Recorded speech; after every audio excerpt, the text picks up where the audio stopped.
You're tuned in to an all-new CMSTV Christian Media Spotlight. Thank you so much for joining us. We have a very special guest joining us. Of course, we feature the stories and testimonies of your favorite personalities in Christian entertainment. And we have a great author here with us. He is the author of Parent Chat.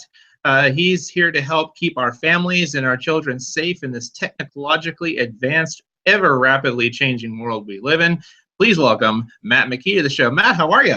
I'm great. Thanks, Joe. Thanks for having me on. I'm excited to be with you today. Excited to be in front of your audience, and can't wait to talk about the technology talk that I believe every family should be having today.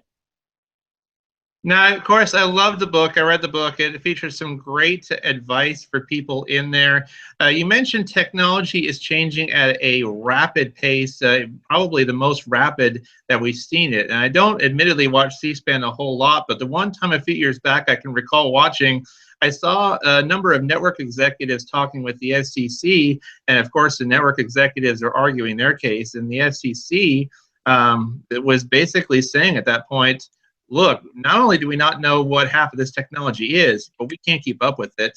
Not only can we not keep up with it, but we should have regulated it 4 or 5 years ago when we had the chance. What do you think is the biggest challenge facing just legislators, FCC, as far as regulating this type of new technology when it's changing at such a rapid pace? Well, every day brings something new. So trying to regulate technology in the pace in which innovation is happening is just really hard. And it's because there's so many new apps that will come out today, even, that will have a new twist on technology, that will have a new communication. You know, all the talk and all the rage right now is around augmented reality and virtual reality. So it's gone even beyond, you know, what we're doing just in our Facebook accounts or in our Twitter accounts. It really is laying things on top of our, you know, real world in a digital way. So, you know, the SEC trying to regulate that is going to be even tougher. You mentioned in your book as well, you broke it down into different groups. Of course, the people who are, you know, stick with the pen and paper, who are reluctant to join on board with the digital age. And then you have your people who are quick adopters. It might be just a tad too quick. Tell our viewers in a nutshell how you strike a balance between those two. Well, so, you know, in the book, I talk about the 3 paths of technology, and you have the rejection path, which is, hey, we're just not going to let this in our house, and, you know, or we're just going to reject all innovation at that point.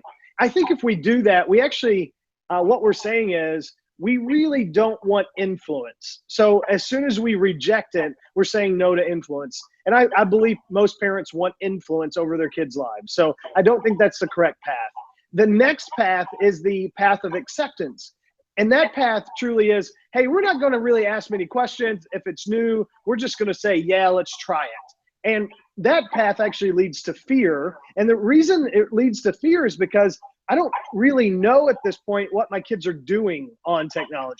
So what I say is we need a path of purpose. And that path of purpose truly is not only looking at technology as a, hey, that's really cool or that's really scary, but what is its purpose for my kids and what my kids can do. If we can go down that path, then we're going to be in a much better position. You talk about it in your book, and you give parents a lot of insightful advice about how to safely, you know, set those boundaries with kids and with families as a whole, because there's a number of things that families you talk about can learn from involving screen time, and not only screen time, but just the importance. The one thing I love that you addressed is not replacing personal interaction, because when we talk about leadership qualities, they still look for that human interaction. Can you have the ability to lead people? And so what do you suggest are some of those boundaries that you can share with those folks and families out there with regards to not only their children, but where technology is concerned in their homes? Yeah, I mean, one of the things I talk about a lot, you know, with parents and leaders all over the world is if we can just get families to sit around a dinner table and have everyone unplug just during that time, I think it will change a lot of our families. Meaning there won't be any technology accepted at a dinner table. And if we can do that 5 nights out of the week, 4 nights out of the week, then I believe that we're going to start winning as families, because everyone, even mom and dad and kids, are going to look and go, okay, this is our time to connect. And because it's their time to connect, that connection is actually going to be the biggest parental control over any technology that they can put into their house. Matt McKee is with us here on an all-new Christian Media Spotlight. And you mentioned in the book as well, you're directly involved with that, the technology, a great piece of technology called Circle with Disney. Talk about Circle technology and how it can help families in this technological age. Yeah, so we just talked about how conversation is the biggest parental control. The second biggest parental control that I think we have today is that device called Circle with Disney. And that device is just it's a small little cube type device you put into your home. Not only can you see every connected device in your home, which actually may freak you out as a parent. You're like, I didn't know we had 40 connected devices in my house. But it helps you to put bedtimes on devices on the internet. It helps you put time limits on apps like Snapchat and Facebook and even Spotify and others. But it really does give you insights so that, here's what I like to say, so that you can automate the important. Because the important is human relationship. And here's what happens. Even you and I, we go to Facebook and we'll go, hey, I want to just say happy birthday to somebody. And then 2 hours later, we're like, I didn't even care about that cat video, but I'm still here. So, even limiting yourself as an adult, I think, is a positive thing. I think you mentioned it already, and for those listening who may have the many technologically programs like Alexa, Amazon, Google, what program we're using right now even has one. How does Circle with Disney, you mentioned some of the things that differentiates that from those two. Is Circle kind of a little bit more than those? Is it almost like a friend of the family as far as a big help in that regard? Yeah, definitely. So because it looks at every device in your home. So not only are you looking at maybe the iPad, or maybe, you're looking at a Fire tablet or whatever, any connected device in your home, you get access to seeing how it's connected to the internet and how long it's connected.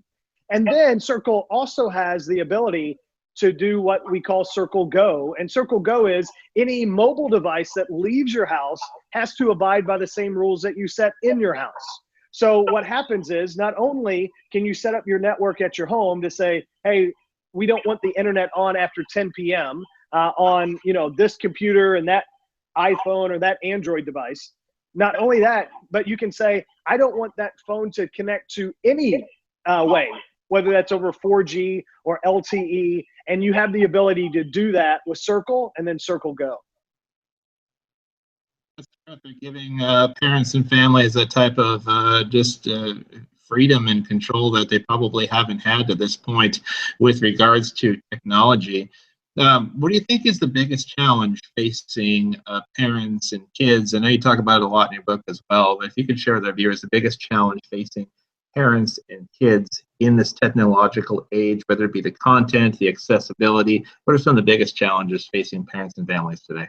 Yeah, I think really it's how we approach technology. And as parents, we come to the table with a question that says, what will this technology do for me? Meaning, I'm going to buy that phone, I'm going to buy that iPad, I'm going to buy that computer if it will make me more efficient, more effective, just as a person. And kids, they never ask that question. They don't say, what will it do for me? In fact, they ask, what will it do? Which means it's a much more exploratory question. It's a much more really curious question. And because of their curiosity, that's really what gets them to places on the internet that we wish they'd never see.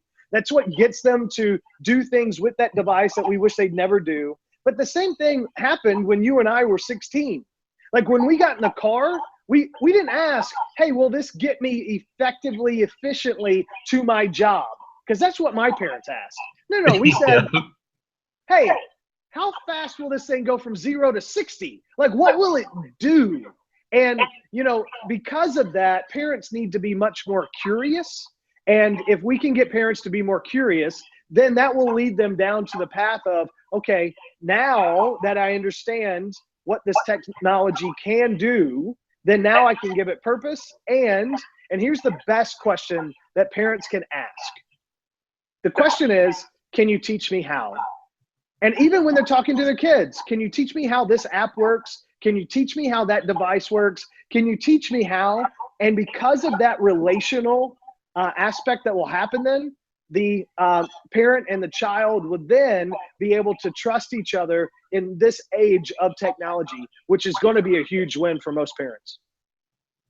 Indeed. Matt McKee joining us here on Christian Music Spotlight, or Christian Media Spotlight, I should say, recently rebranded. We're all forms of Christian media now. Now, it's amazing to mention that, because it's I think back quite a bit, and I did so when I was reading the book about how, 15 years ago when I was getting out of high schools back then, I mean, high schools were only for the quote, the cool kids. Not everybody had one. You still communicated with people in large part through, landlines, and you still had face-to-face conversations with people, and you still went to like Blockbuster video stores if you wanted to rent a movie. You still had dealing with dial-up speeds and AOL and all that type of stuff. And it's just amazing how far we've come in the last 15 years alone, and much of which in the last decade. Do you think one of the biggest challenges for parents is just the speed in which they have to keep up with their kids? Now, I know a lot of parents are technologically savvy as well, but do you think that's one of the big battles as well, is parents are having a hard time keeping up with how fast the technology is moving?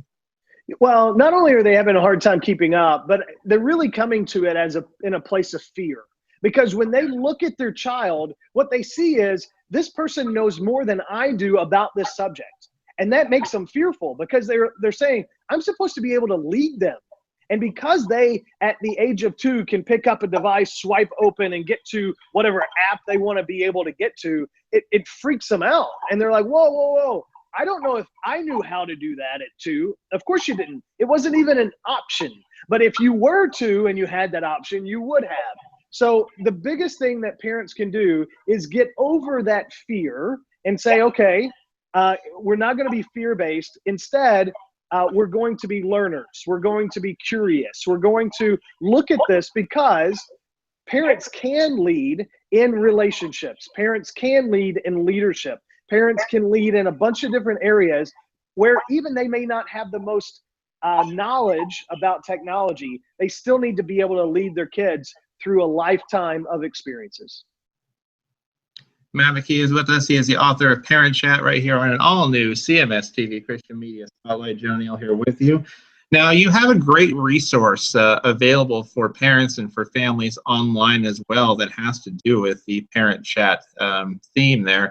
Could you share that website with us and share with us what resources can be found on there? Yeah, so, parentchat.com is a great place to go. We had the .tv, we still do, parentchat.tv or parentchat.com. I also am a big believer in iParent.tv, and that's a resource that, I think they do a fabulous job in breaking down apps and what those apps do, and which apps to be hesitant of, and all those different things. So that's a great resource. And then, so beyond parentchat.com, beyond iParent.tv, Common Sense Media, of course, is another great resource. So those are just some of the things that you can check out. And for families who may be watching that may have some kids who may have already, and I know that's one of the reasons why that encouraged you to write this book, is what if your kids have already entered the realm of questionable content? Yep. In addition to picking up this book, what pieces of it, the Parent Chat, mind you, what pieces of advice would you give those families about reestablishing those healthy boundaries and healthfully integrating technology back into their lives safely? Well, first and foremost, know that it's never too late, unless there has been some traumatic, like eternal consequence to it, right? So if there's been something to that effect. But if you're looking at your child and they're still alive, then it's not too late. And there is help out there. But all of that really starts with a relationship with your child. And that relationship with your child will trump anything that they've done online. And that's one of the things I've really learned, even within my family. Because, my son at a very early age truly broke my heart, because I asked him, I was like, hey, what's the most interesting thing you've seen recently? And his response was, hey, Dad, did you know that Superman and Wonder Woman sometimes take off their clothes? Now, he was 9 years old at that time. And I was like, oh no, we have a problem, right? So even then I was like, okay, so I have to examine the way I'm using technology and how much I'm using technology. I also need to examine the ways he is. And then we're going to do this together. And at the end of that, even today, 3 years later, we have a much healthier relationship with technology. And that's the way you need to look at it. It really is a relationship that you have with your devices and with the apps and the different things that you use. And if you did anything as much as you use technology, then we would all be 100 pounds heavier if we did that with food. We would all be, exhausted if we even stayed awake. I mean, it's pretty amazing to see when you actually look and focus and say, okay, how much am I utilizing this? And it's a lot of times it's way too much. I think it's great because I think, like anything, technology can be a help to us, but in excess, it can be quite burdensome to us. Staying up late on it till 2 o'clock in the morning, it draws great comparisons to anything else we utilize in our life. If used appropriately, it can help us. If used excessively in a way it's not supposed to, it can be a detriment. That's definitely true in all things. Yeah, I mean, what I say is, it truly is, technology is just a reflection of our humanity. It is. I mean, humans are incredible people that can do incredible good. I mean, God looks at us and says, it was good. But then you can look on the other side of it and say, oh no, I really messed up and I'm also sinful. So, it is just a reflection of who we are as humans. Matt McKee joining us here on an all-new CMSTV. Now, you do a lot of speaking as well. When you do public speaking engagements, what's the primary focus and the primary message of the topics that you're talking about with parents and families at these events? Well, everything from how to have a healthy relationship with technology to also how to leverage social media for good. And really, at the end of the day, I'm trying to answer the question, how do we leverage innovation for the sake of the gospel? How do we innovate? How do we leverage innovation just really for good? Because I believe,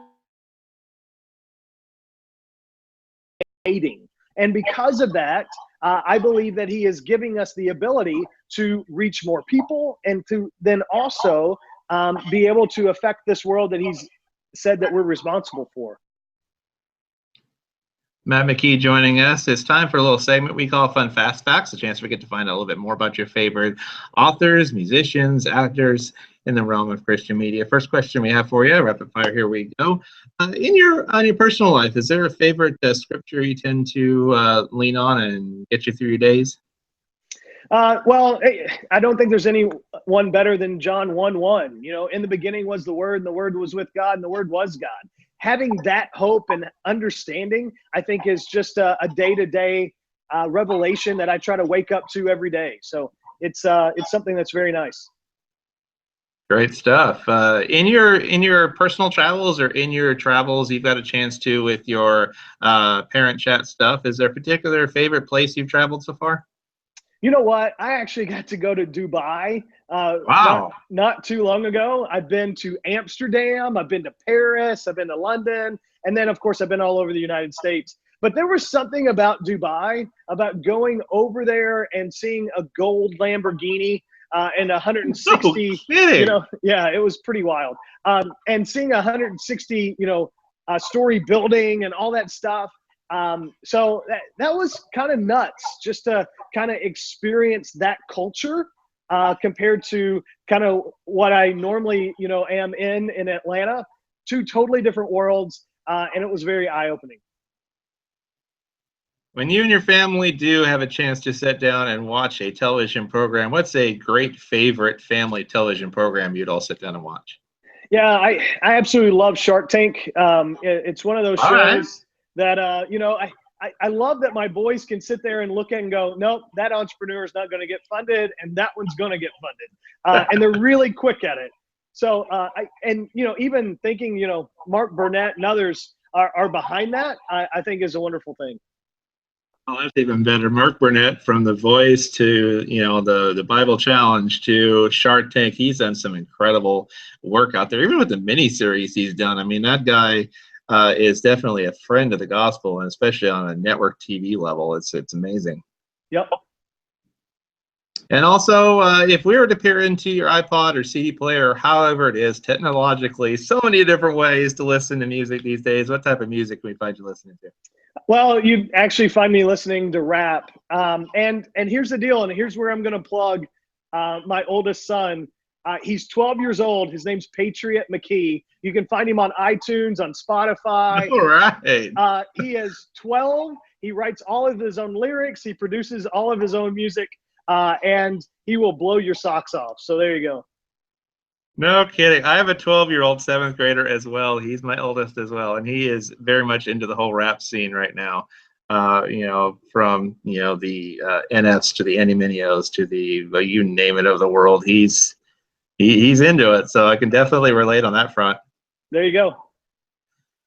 That was our fun fast facts. They have a chance we get to find out a little bit more about your favorite personalities here in Christian media and entertainment. If I were to ask you, nobody, I mean, goodness gracious, where we're going to be in about 5 years from now, but if you could look into the future and see what might be next down the turnpike as far as innovation goes, as far as a technological landscape, is there something you look at and you see down the horizon as something that they're looking at expanding besides like the virtual reality that you mentioned, which looks like to be the next biggest thing? Yeah, I think battery technology is going to truly change over the next 5 years. I think we'll get a solid state battery. Because of that, that will change our cars. It's going to change our phones. All of our technology will change because of the battery technology. And then speaking of cars, the autonomous car will change everything.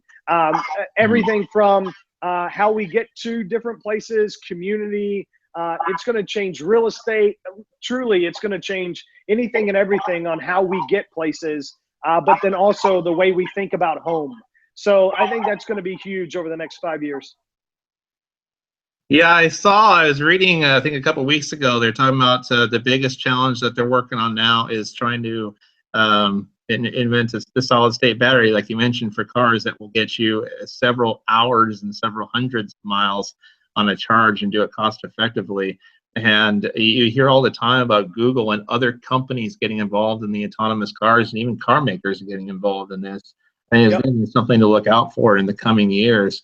With regards to the home, I mean, you see, these Alexas and these different things take over and have an increasing presence in our home. Do you see even more integration with that type of technology in the future? If we only scratch the surface, is this the beginning of all that?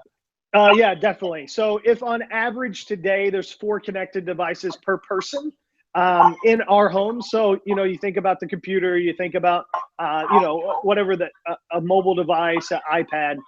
Eventually, in the next 5-10 years, there's going to be 70 connected devices per person.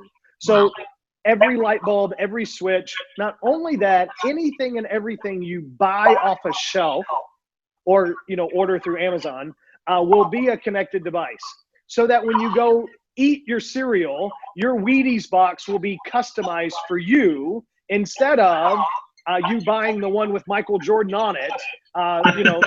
If your favorite athlete happens to be a soccer star and your dad's happens to be a hockey player, that's who they'll see when they pick up the box. Good night.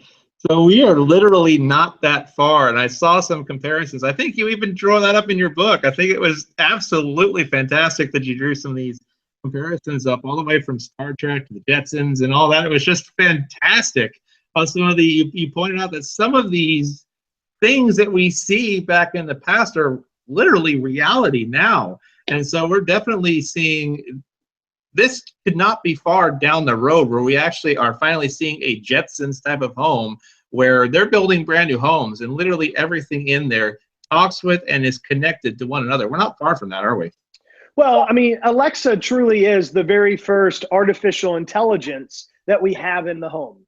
And, because, our generation, we grew up on one screen, the computer. And then the next generation was the mobile generation. And, so they carried that screen with them wherever they went. eventually the next generation is just going to be, they won't have a screen, they'll just talk. And that talking, they'll get information whenever they need it. They'll be able to interact. And that truly is the way our minds and even our computers are going, is you won't even need a screen anymore. You'll just interact with your surroundings. Some great stuff from Matt McKee, author of The Parent Chat. Lastly, before we let you go, for those who are wanting to know more about Circle with Disney and how it could help in their homes and in their families and help be a friend in the home, and also more about Parent Chat and where they can find some great resources, share with our viewers again where they can find that information. Yeah, so, Circle with Disney, you can find it any Best Buy, any Target. In fact, starting in the middle of May, we'll be in every Walmart as well as every Bed Bath & Beyond. So if you can't find it in a store, I'm sorry, go to Amazon. You can find it there. So and it will change the way your family looks at how much they're connected to technology, which is great. And I would say this, also go to parentchat.com. There's videos, there's graphics, there's a book, there's an audio book. All of that's there just for you guys to be able to make sure that you understand how to have the technology talk. Well, Matt, we thank you for joining us here, not only on YouTube Live. We'll have it up on our YouTube page for those that want to view it as well as on our television programs for those who are watching on television here in the Northwest. Thank you for sharing some of your stories, and thank you for helping parents and families just navigate through this ever-changing technological world we live in, and giving parents and families some real tools as far as how to safely navigate those uncharted waters with their kids, and giving them some confidence instead of fear to engage with their kids and to engage appropriate with the technology and better their relationships with their kids. Thank you for everything you're doing. Thanks for all the info you share, and can't wait to talk again soon. Thanks, Joe. Matt McKee is the author of Parent Chat. You, of course, can get Circle with Disney. Highly recommended. Of course, you can get it at Best Buy, Target, and as you heard, at every Walmart here soon. So look for it, Circle by Disney. Also visit parentchat.com and parentchat.tv for more resources on how to help with this technological world we live in, and more resources for kids and parents and how to navigate this world together. Matt McKee joining us on Onair Christian Media Spotlight. Make sure you join us. We have more coming up. After this quick break, we'll tell you who's going to be on our next show and some fun stuff we've got coming up. For those of you on our YouTube site, thank you for watching, and we'll see you back here next time for more stories and testimonies behind your favorite personalities in Christian media right here on CMS TV. For those on our television side, we'll be back in just a moment. Stay with us.